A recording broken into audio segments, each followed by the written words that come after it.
How much TV time for an 8-year-old? I'm Nicholeen Peck, and I teach all about parenting, good communication, child development, and how to build strong family bonds all over the world through the lens of the principle self-government. And in this video, we're talking about TV and 8-year-olds.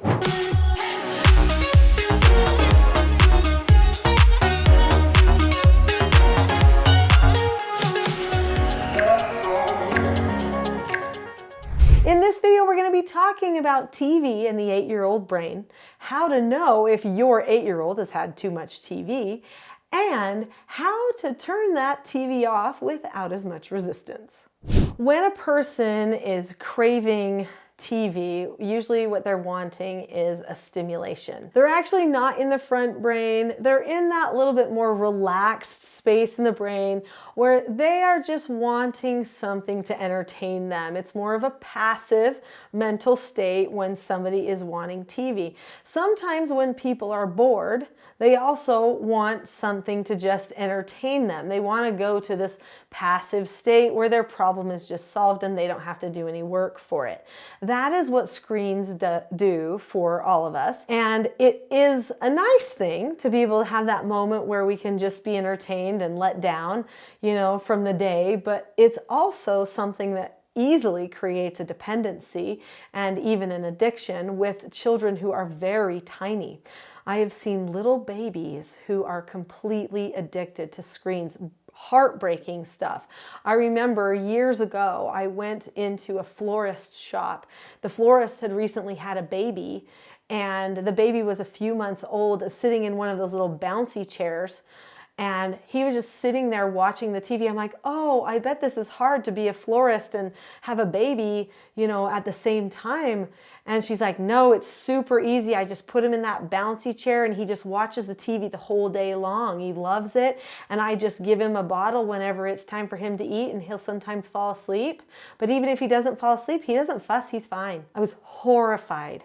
I thought, sure, she's handling her problem as you hate to have the child be listed as a problem, but she's handling the problem of how do I do work in the child? But the child at a few months old was completely addicted and was not getting touch time or bonding time with his mother. Oh, that child is going to have attachment issues probably. I don't know, I haven't seen her since, but I was blown away that was her go-to. So a person can become addicted to screens at any time of life, and we have to be careful about that. But when a child is 8 years old, their brains actually are very active.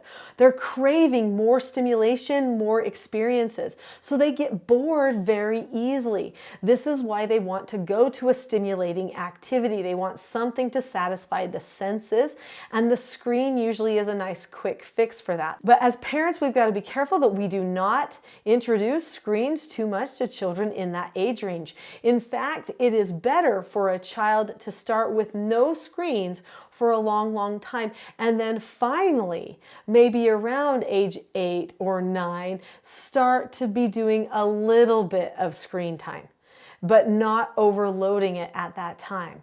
So many times parents don't recognize that when they have a little baby, they sit and feed the baby and play with the baby, and they've got a TV going the whole time.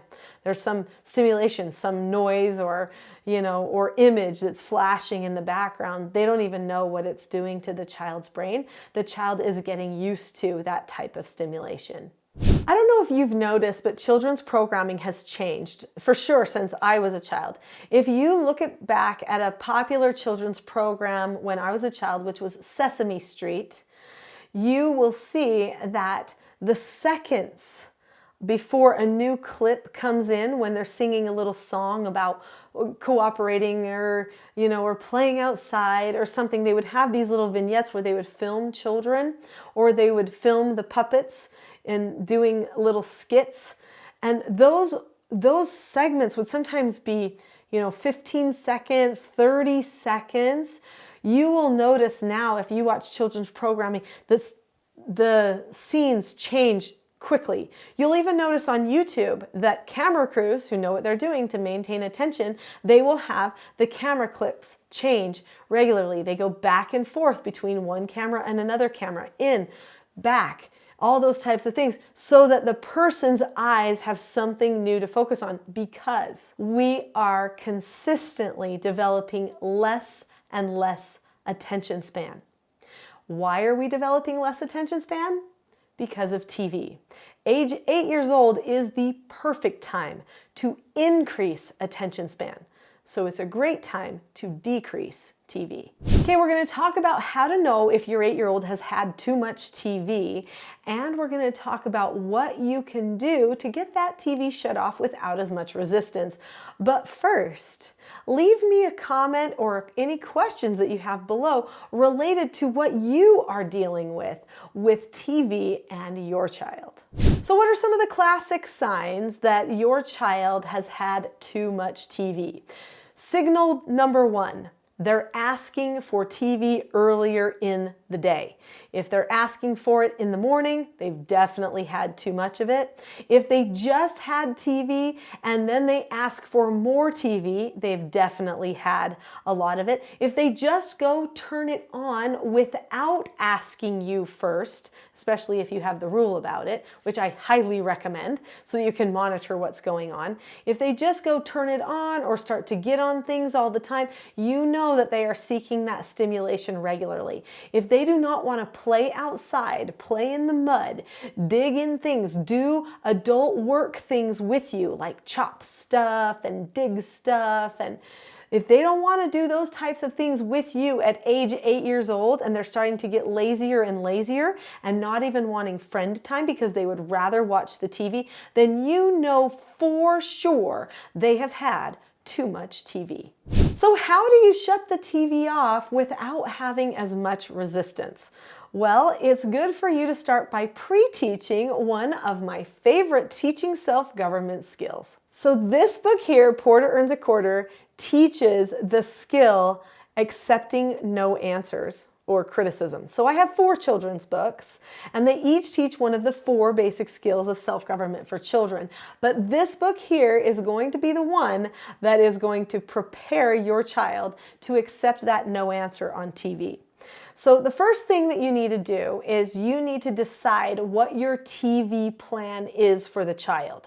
So if your child is only going to watch TV on Tuesday afternoons and Saturday mornings, then that's what it is, right? Any other time would be considered a no answer. So you prepare the child by pre-teaching, this is when we are going to watch TV. For instance, in our family, we decided that Friday night was a family movie watching night. We actually never watched TV, just movies as a family, because I wanted to vet things ahead of time, and I didn't like where the commercial and I didn't like the usual tone of commercials or what they were promoting. We stuck with movies, and we had them on Friday nights. We would watch 1 or maybe 2 movies on a Friday night, and that was it. The whole rest of the week, we did not watch screens. So if my child came to me on a Wednesday asking for TV, the answer would be no. And they would have to know how to accept the no answer. Well, that's where this skill comes in. So to accept a no answer, you do 4 things. You look at the person or the situation, which means you might have to look at the TV because that's the situation. Keep a calm face, voice, and body. And then say okay or ask to disagree appropriately. So if you're telling yourself no, you look at the TV and recognize, okay, I'm craving that, but I got to stay calm and not crave it. And I've got to tell myself, no, you can't watch it. And then I say okay. And then you drop the subject, which means you start thinking about something else. You do not keep thinking about that very same thing. So if your child asks you to watch TV, you say, I'm going to give you a no answer. Remember, here's the steps to accepting a no answer. You tell them the steps. Then you say, no, you cannot watch TV, okay? And then they say, okay. And they drop the subject and you praise them. And there might even be a positive consequence initially so that they can see this skill is really helpful for them. But if they don't say okay, if they start complaining or they have a problem, then you have another skill ready to go. This skill is called correcting a negative behavior. When a person knows how to properly, calmly correct a negative behavior, you don't have to get into a power struggle with your child, and you'll find the way to just appeal to that prefrontal cortex so that the child can start thinking through how to handle their problems. It's important that the corrections are all done with calmness. So when you are correcting a child, if you maintain calmness and you don't engage in a power struggle, then that child is not going to struggle back against you. Calmness can be the most difficult thing for a parent to learn, but I would like to help you with that. In the description below this video, there is a link to my Calm Parenting Toolkit. If you click on the link that says teachselfgov.com/toolkit, then you will get to have the Calm Parenting Toolkit for free. There are 10 tools for how you can be calm and help your children be calm too. It will be the perfect first step for correcting when your child does not want to accept a no answer for TV.